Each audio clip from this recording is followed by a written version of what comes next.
Sa e thekson Islami çështjen e mëshirës? Islami e thekson shumë çështjen e mëshirës dhe një nga emrat e bukur të Zotit është Ar-Rahman dhe Ar-Rahim.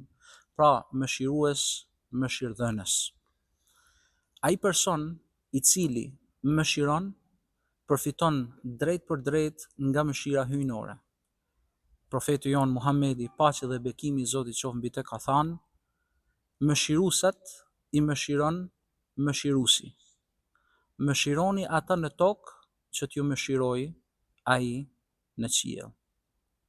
Pra, kjo lidhje e emrit hyjnor me personin i cili mëshiron të tjerët është një lidhje shumë e fortë dhe përfitimi është shumë i madh. Kur njeriu mëshiron të tjerët, atëherë mëshirohet nga Zoti. Po gjithashtu e kundërta.